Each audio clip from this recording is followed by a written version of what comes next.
thinking about a big game hunt, one of the things you really need to think about is your licensing. Every state's going to be a little bit different. I'm here in Montana, and this is where I typically hunt, so I know that process pretty well.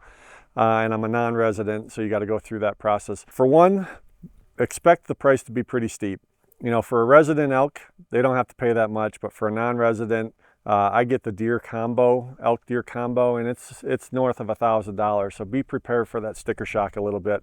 You can do just an elk tag, and I think it's around $700-800, and I think it's going to be pretty comparable in other states. But just be prepared for that. So one thing you might want to look into, again, it might be state by state, but Montana offers a couple different point preferences. For a long time, you could buy a preference point. It's like $50 to $75, and it really puts you ahead of a lot of people that don't make that point purchase. So you're more likely to get that tag, but you're also competing with residents and other non-residents that are buying that point. Recently, Montana incorporated an outfitter point, and I use an outfitter here in Montana. So if I bought that point, I am restricted to using an outfitter exclusively. So I can't go on state land and hunt on my own. I have to use that license here with an outfitter. But, you know, again, it's a point, an extra point, and it gets me more likely to get that tag. If you don't do that outfitter point, you know, you're losing that point opportunity, but your license will allow you to go to state land and hunt all on your own, friends, whatever you want to. So it is a little bit more accessible to all the land that's out here. The other is be prepared for time. In Montana, you have to apply in March.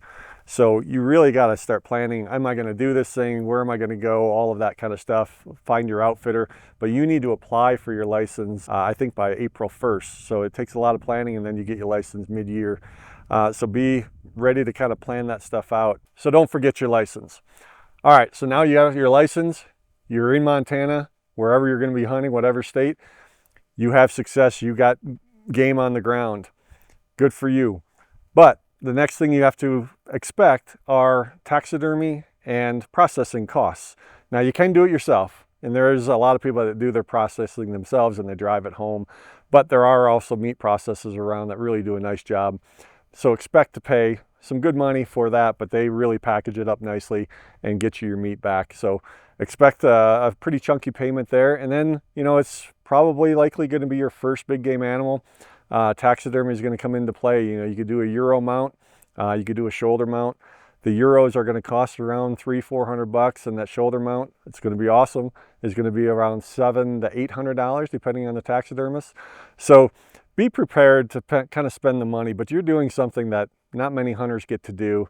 So save up for it, plan it properly, expect those costs, get out there, shoot that animal, get it on the wall, and enjoy it for the rest of your life. Lastly, don't forget it. You know, you get all the way out here. We are about an hour outside of Bozeman. If I forgot my license, I'd have to drive all the way back to Bozeman to the Game and Fish and get that reprinted. So a lot of times it's out of sight, out of mind. You get it in August and you're not hunting for another 3 or 4 months, and you just kind of tuck it away, and before you know it, you just travel without it. So make sure you have it. That way on opening day, you're not driving to Bozeman and you're out there trying to find your big animal. So a couple things to learn, hopefully, from the licensing process. Hope that helps, and I hope you can get out there and experience that big game hunt.